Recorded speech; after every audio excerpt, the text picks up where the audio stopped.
here at the Royal Hawaiian Hotel in Waikiki, where modern surfing first began. It's a fitting place for surfing's biggest night, the crowning of the 1989 World Professional Champions. These men and women have spent the last year traveling around the world competing in 27 major events. We're here for the Big Wave Grand Finale. I'm Sonny Miller, and this is Surfer Magazine 89. On this premiere issue, we're going to report on this year's World Title Showdown, a landmark year that had three Aussies battling it out as the championship returns to Hawaii. On our movie review, our editor-in-chief, Paul Holmes, is back, and tonight he's going to give us a look at Wave Warriors 3. On our profile, we're going to meet the new ASP World Champion, the Thinking Man Surfer. And for those of you who want to be a real surfer, Corky's here to tell you how it's done. Don't touch that dial. Surfers' coverage of the ASP Awards Banquet is coming up after this. The ASP Awards Banquet, it's a night of fun and celebration, but it's got a serious side too. The crowning of the new world champions.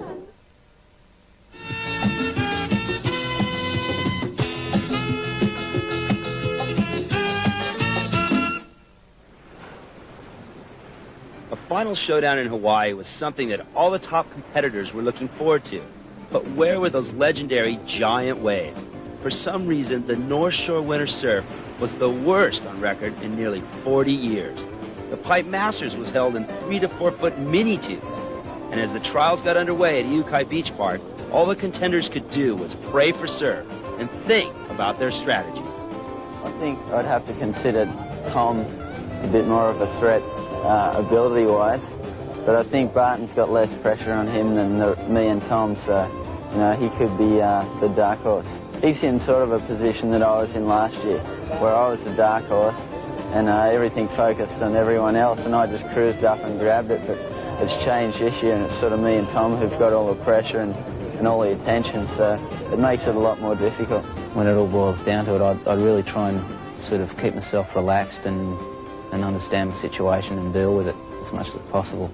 I've had to wait for this first round heat for a few days, and I was pretty intense a couple of days ago waiting for the heat, but I guess I've got to sort of kick back and keep waiting. It's the first time that I've been to Hawaii and I wake up and I haven't cared what it's like, because you know it's going to be 2 to 4 foot and howling northeast winds again, and it's been like that for 2 weeks now, and it's getting very, very boring, you know. When Pipeline finally started to break at 8 to 10 feet, contest organizers said go for it. The AAA-rated Billabong Pro was more than just a world title decider. Cold, hard cash of $100,000 was also up for grabs. It was the first time ever that a world professional title would be settled at the Pipe. Both spectators and media turned out in droves to watch.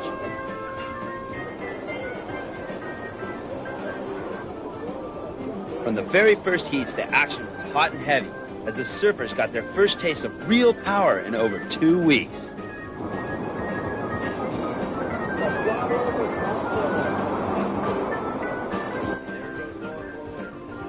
First up was local Hawaiian up-and-comer Noah Boudreau. Noah was the first surfer who could influence the title race as he went off against Tom Carroll, who was by now the favorite among the 3 contenders. But Carroll quickly showed his superiority at the Pipe with the same style that earned him the Pipe Masters victory in 1987.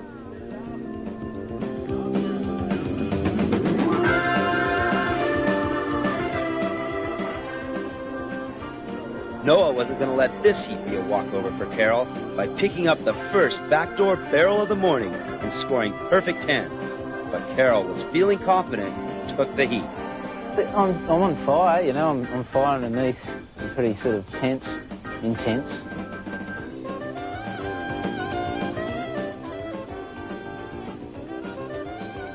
Next up was defending world champ Damian Hardman against the formidable Mark Akalupo, who had nothing to lose and was surfing in Hawaii just for fun.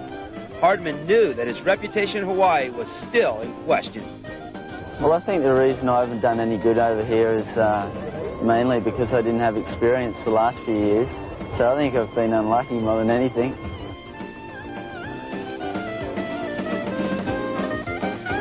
Damian's lack of North Shore experience was evident. As usual, Aki was aggressive, confident, and on top of the judges' sheet. With long rides like this, Hardman was out of the contest, but still leading by points. All he could hope for now was that Barton Lynch and Tom Carroll would also lose their heats. But Barton quickly dashed those hopes in his opening ride against Sonny Garcia.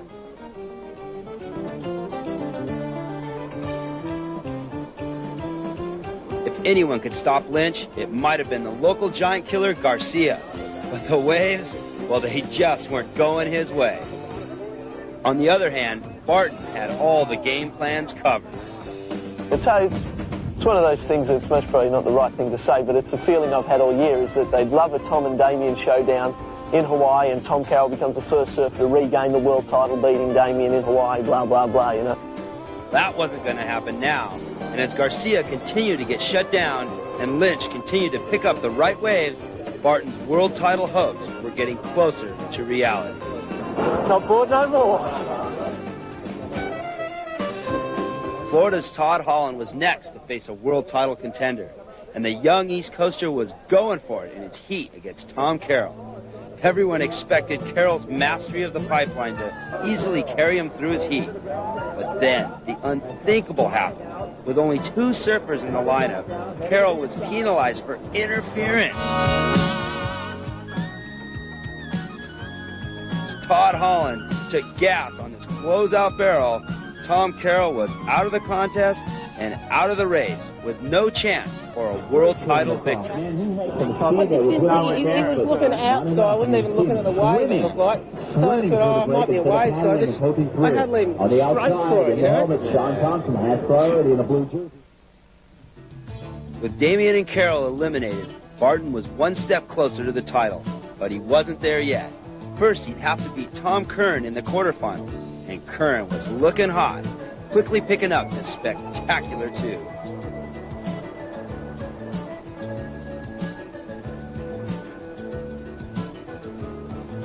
But this was Barton's day, and waves like this carried him through against Curran.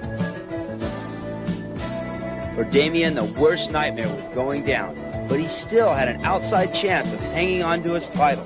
So he sat on the beach trying to psych Barton out and waited. The last step towards victory was a semifinal heat against Glenn Wynn. Mr. X is no stranger to pipeline, and with this opening wave, he put Barton on notice that he wasn't going to cut him any slack.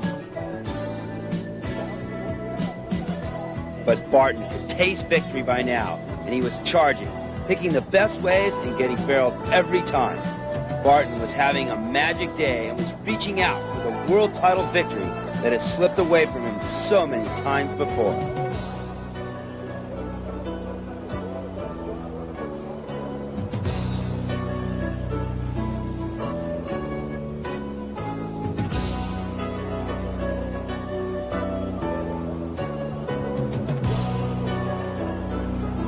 With a little victory dance on his last wave, Barton already seemed to know that he'd finally arrived at the end of the rainbow. I've come close a hell of a lot of times. So to actually have won the world title in a year that, you know, things haven't really gone my way is a great feeling. And to win, first time it's come back to Hawaii, and to win the world title here in Hawaii means a hell of a lot to me. Barton Lynch, the 1989 ASP World Champion. The ASP Awards Banquet looks like a who's who of the sport. In addition to contest promoters and officials from around the world, we found surf journalists, surf stars, and even surf legends like Peter Cole and Ricky Grigg. We're all a kind of country of surfing, unified in our hearts, and I think that's what the love of the sport is all about. It really makes us kind of a team. What really makes surfing great is to go out there and enjoy it. That's the key. And as long as you enjoy it, they'll continue surfing forever, and there's no reason to stop. That's why we haven't stopped. The lineage of champions that have come all the way through from Duke Hanamoku, all the way through to the present day of Barton Lynch, we are a family, and there is a lineage there, and there is a camaraderie that has broken down nationalistic barriers. Right on. Yeah, I thought it was fantastic that the tour ended here. I've always thought that surfing big waves is a true test of how good a surfer is. I think most of the surfers around the world think that you really get respect by doing well in Hawaii, and it was great to see Barton finally get, I think, the respect that he's deserved by winning the Billabong and then winning the title. So I'm happy for Barton, and I'm happy for surfing. It's great to have our ASP Awards banquet just outside of break where Duke Hanamoku used to surf. So it's got a good feeling, and it's great to see. Couldn't be a more fitting place. When we come back, our movie review, Wave Warriors 3.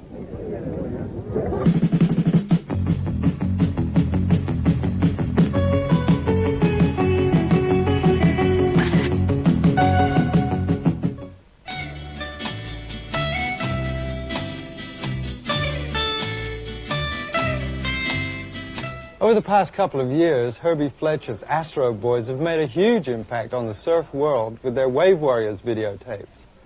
In terms of surf action, these tapes have been hard to beat. And this year's model, Wave Warriors 3, is the hottest yet. It's a non-stop hour of solid surf stoke.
In terms of its general formula, Wave Warriors 3 isn't a whole lot different than its two predecessors, but it is a formula that's hard to resist.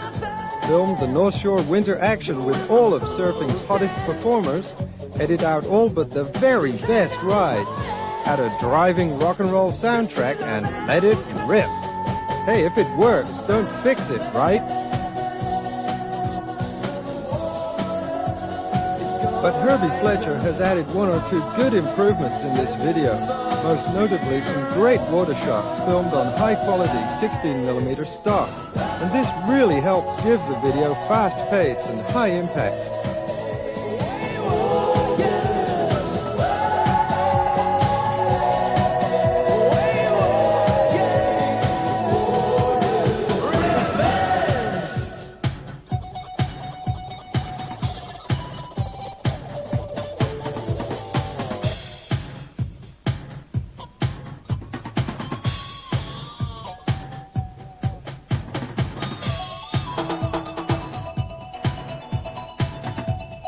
As always, it's the surfing itself that is the star attraction in this video. And for this, I'm once again giving Wave Warriors 3 a top rating on the Hoot meter. Wave Warriors 3, in a word, it's a blast. Surf star, stud, and legend, man about town, our own Corky Carroll. Yeah, the summer's here and it's time to get equipped. And the only place to do that's at a surf shop. And now they're even rating them. This one's an R, adult. I love it. My kind of store. I'm going shopping. Can I help you? Yeah, I want to get equipped. Well, you came to the right place. Let me show you what we've got. We've got some Corky leashes, some Corky smash balls. And a new board. I need a new board. How's this one? Oh, I like it. It's green. That's cool. I like that. About a tank top. Yeah. And you can't go surfing without a wetsuit. Yeah, you got some of them Corky suits? Yep. And don't forget the new issue of Surfer magazine. Hey, yeah, and some of these groovy Ugg boots. I like those, Great. Joe. Oh, and did you see the new Corky bracelets? Will this be cash, check, or charge? Hey, charge it. Surf now, pay later. All right.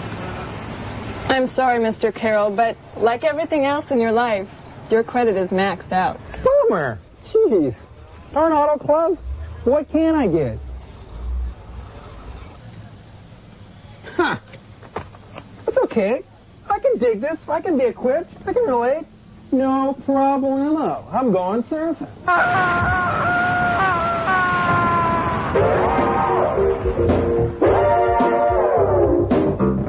Thanks, Cork. Hey, don't go away. We'll be right back with more from the ASP Awards Banquet after this.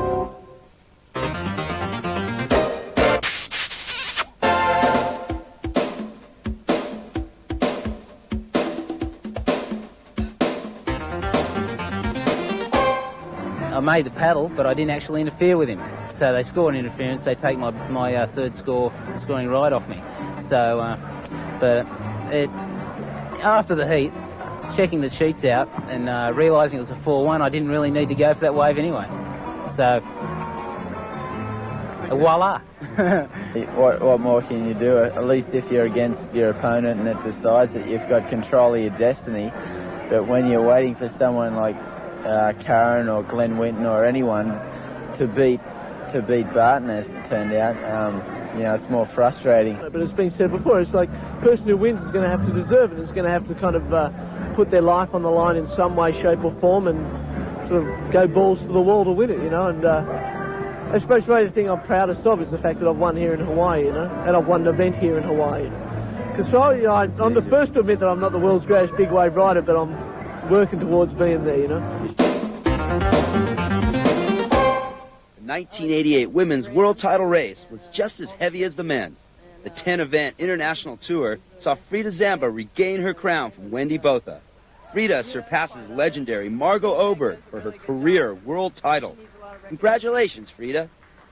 I'd like to thank my family. They've been very supportive of me this year, and I haven't been home all that much, and they're getting kind of used to me being away, so I hope they don't forget about me. But I wish they could have been here tonight, but it wasn't possible. But, hopefully they'll be able to see this on TV soon. And, we're going to meet the new ASP World Champion, the Thinking Man Surfer.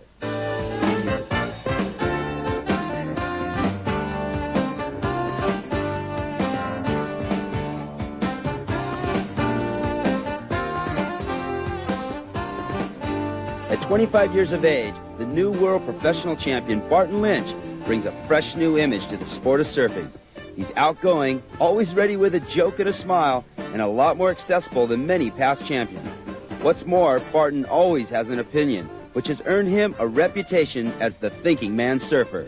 It's this very competitive spirit that has seen Barton finally succeed after years on the professional tour.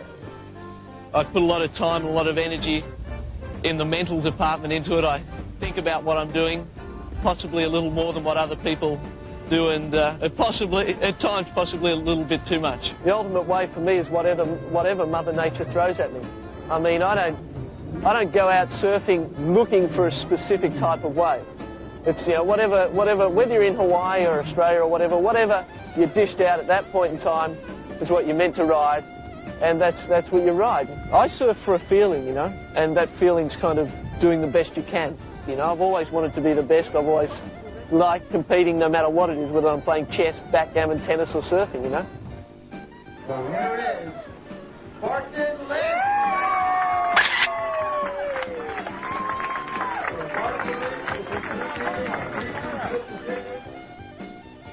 Barton began his professional surfing career 8 years ago, and in his first season, 1981, he was rated 81st in the world.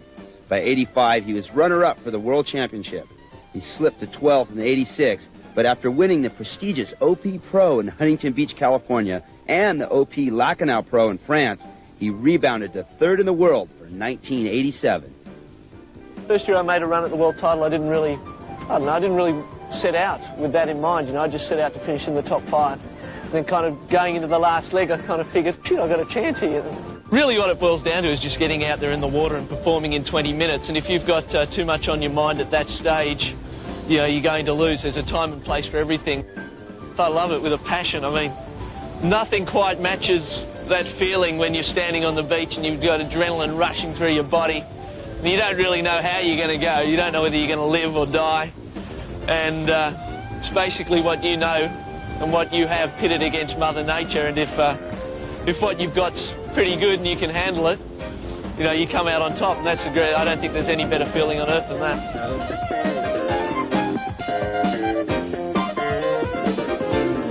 In 1988, Barton's most glorious year ever, he again won only 2 major events, one of them the AAA-rated Billabong Pro, where he earned the world title and $7,000 in cash. But he also had an amazingly consistent year of competition, racking up 3 fifths, 2 seconds, and an incredible 9 thirds, guaranteeing him a crack at the title he had coveted for so long. The past year has been rewarding in more ways than one. Barton took home $58,000 in prize money last year, bringing his career total to almost $200,000. Barton Lynch, a surfing philosopher who's showing a profit. I suppose, you know, all through this year, it's been a tough year for all the competitors. There's been a lot of criticism, a lot of infighting, what with the media, and they've had their few stabs. And, you know, I think the one thing that binds us all together is that we all want surfing to grow and we all want it to prosper, and we've all got to work together for that to happen. You know, we can't go having little cheap shots left, right and centre at each other, you know, although we do at times, but we've all got to work together, and let's try and make 1989 a good year for surfing and all work together and do the very best we can and make it a good year. Thank you very much.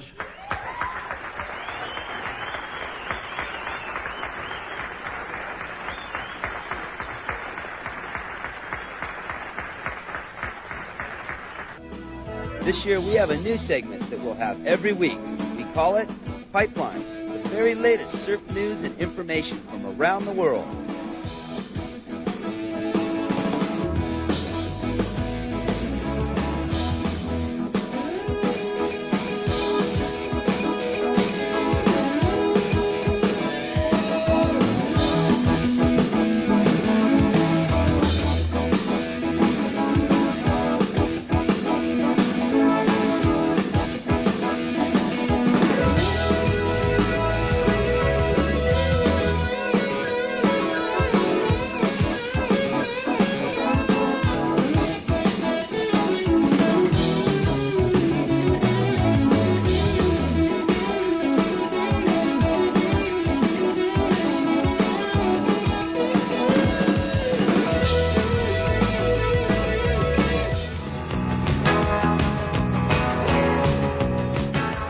So that wraps up our premiere issue from the Royal Hawaiian. Next week, we're off to the Caribbean. I'm Sonny Miller for Surfer Magazine. Until then, I'm out of here.